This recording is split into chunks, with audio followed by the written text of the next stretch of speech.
L'enfer. On l'imagine brûlant, torturant, sans fin. Mais est-ce que dit la Bible? Pas exactement. Oui, Jésus parle d'un feu.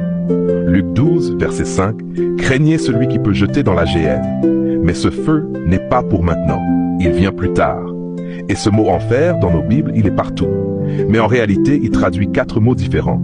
D'abord, Sheol, dans l'Ancien Testament, le monde des morts, la tombe.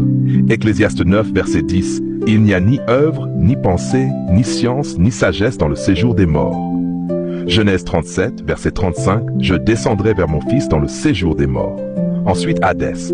Même idée, en grec, c'est aussi la tombe. Acte 2, verset 27, « Tu n'abandonneras pas mon âme dans le séjour des morts. » Puis, Tartaros. Beaucoup ne le connaissent pas. Un lieu pour les anges déchus, pas pour les humains.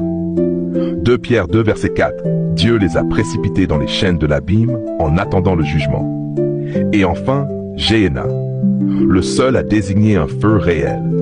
C'est celui dont Jésus parle.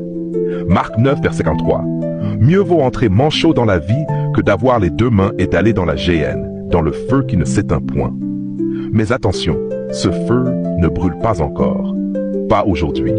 Il commence à la fin du monde. Matthieu 13, verset 50, « Ils les jetteront dans la fournaise ardente. » Et c'est dans l'Apocalypse que tout devient clair. Apocalypse 20, verset 9, « Un feu descendit du ciel et les dévora. Pas un feu qui monte d'en bas, un feu qui vient d'en haut, comme celui qui a détruit Sodome et Gomorrhe. » Jude 1, verset 7, « Sodome et Gomorrhe sont donnés en exemple, subissant la peine d'un feu éternel. » Oui, ce feu est appelé éternel. Mais ces villes ne brûlent plus. Le feu a fait son œuvre, et s'est éteint. Le jugement, lui, est resté. Et que dit la suite? Apocalypse 20, versets 14 et 15. « La mort et le séjour des morts furent jetés dans les temps de feu. C'est la seconde mort. Voilà ce que la Bible appelle l'enfer.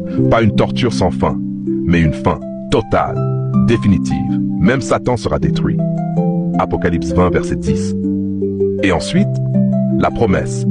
Apocalypse 21, verset 4. « Il essuiera toute larme de leurs yeux.